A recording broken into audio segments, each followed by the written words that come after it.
Welcome to our EAS How-To series. My name is Pat Darche, and I'm the director of our EAS How-To series. It has been a phenomenal 2019. We are ready to close out this year. We got one more fantastic how-to for you, courtesy of Senior Account Executive Trevor Berninger. Trevor, what are we showing everybody as the final touch on 2019? Thanks, Pat. Happy New Year. Hope everyone's looking forward to a nice 2020. Obviously, last one in 2019, bittersweet, but we're going to have a lot more of these videos next year. Anyhow, by popular demand, we're going to show you how to add and remove archived data sources this week. I think it's estimated by 2021, we're going to see a big spike in non-email content archiving. So this will show you how to add not only traditional additional data sources like new Exchange servers, file shares, things like that. This is going to show you just how to leverage the extensibility of EAS and its API out of the admin console and add whatever data sources you need, whether it's IM, social media, file shares, like I said, those dark data repositories, bring in EAS, apply governance, and archive. That's it. Let's jump right in for this week.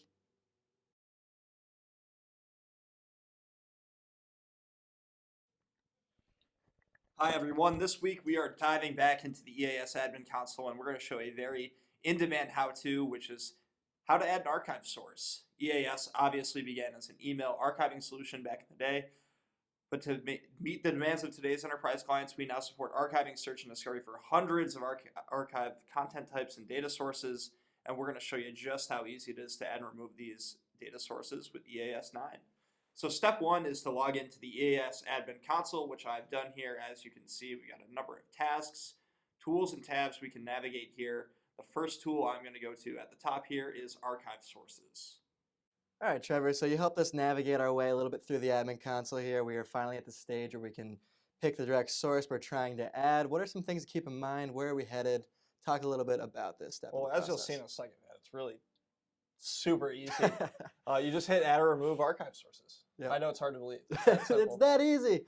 We made it that easy, so you can hit add or remove there. As you'll see, I'm just going to do an Exchange server here that's preloaded in the lab, but this applies, again, to additional Exchange servers, file shares, Sharepoint, and again, the EAS API, which really can connect to over 450 data sources. And of course, by demand, we have the 7 software development team that can work on those connectors with EAS's open API framework. So we'll show you how to do that right here. A couple clicks of a button, and then we'll be done. That's it.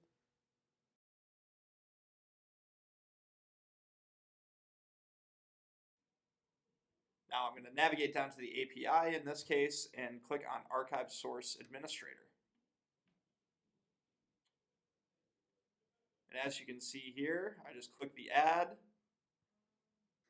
I can go over to my EAS servers. I can quickly add or remove by clicking those arrows there. Take a look at doc stores and other things I may have configured in my environment. And just like that, it's that simple. That's simple to add and remove archive sources with EAS 9. So there are many different sources you can add, like I said, different file shares, Sharepoint, content types such as SMS, social media, text messaging, you name it, we can archive it.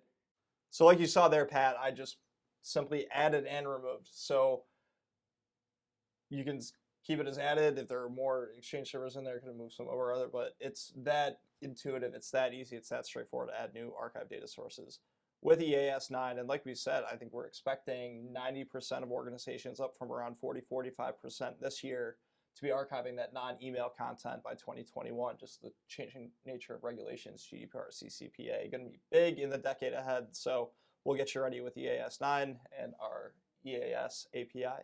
Absolutely. You're going to see a lot of extreme extensibility in 2020 with EAS.